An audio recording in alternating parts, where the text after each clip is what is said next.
हाल ही में अरुणाचल प्रदेश के तवांग सेक्टर में भारत और चीन की सेनाओं के बीच झड़प हुई।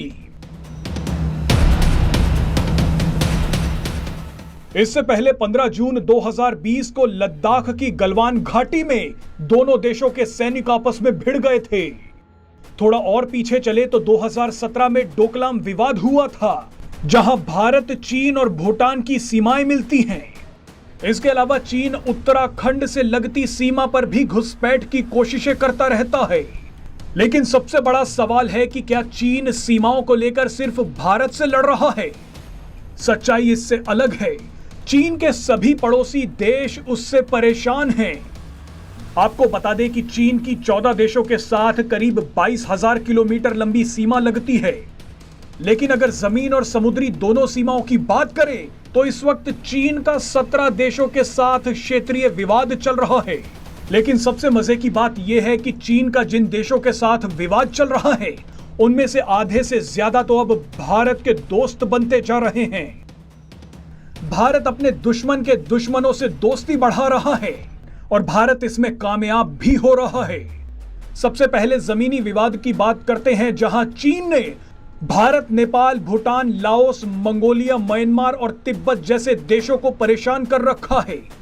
वहीं अगर समुद्री सीमाओं की बात करें तो चीन का विवाद Taiwan, Philippines, Indonesia, Vietnam, Malaysia, Japan, south Korea, north Korea, Singapore और ब्रुनई के साथ चल रहा है।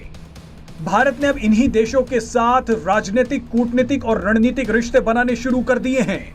समुद्र में चीन की आक्रामकता से परेशान फिलीपींस, इंडोनेशिया, मलेशिया, सिंगापुर और वियतनाम जैसे देश भारत से ब्रह्मोस मिसाइल और तेजस लड़ाकू विमानों की डील या तो कर चुके हैं या करने वाले हैं। भारत ने यहां अपनी वेपन डिप्लोमेसी का जबरदस्त प्रयोग किया है, जिसके तहत भारत चीन से परेशान उसके पड़ोसी देशों को हथियार देकर मजबूत कर रहा है। चीन का समुद्री विवाद जापान से भी चल रहा है और जापान भारत के साथ क्वाड समूह में शामिल है। चीन के साथ जमीनी विवाद झेल रहे भूटान में भारत ने मजबूत पकड़ बना ली है। मंगोलिया भी चीन से परेशान है। हाल ही में भारत के रक्षा मंत्री राजनाथ सिंह मंगोलिया के ऐतिहासिक दौरे पर गए थे। चीन इससे बेहद नाराज हुआ था। दलाई लामा के जरिए भारत लगातार तिब्बत को लेकर भी चीन पर दबाव बना रहा है। चीन समर्थक सरकार गिरते ही भारत ने नेपाल में भी अपनी पकड़ मजबूत कर ली। इसके अलावा भारत म्यांमार में भी चीन के प्रभाव को खत्म करने के लिए कई प्रोजेक्ट्स बना रहा है। भारत अब चीन को घेरने के लिए स्ट्रिंग्स ऑफ डायमंड रणनीति पर भी काम कर रहा है। भारत की मौजूदगी अब ईरान के चाबहार पोर्ट पर है।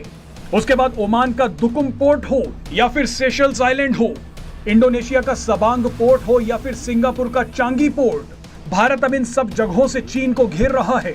हिंद महासागर में अपनी रणनीति को मजबूत करने के लिए भारत ने पहले ही फ्रांस, जापान और अमेरिका के साथ कई सैन्य करार कर लिए हैं।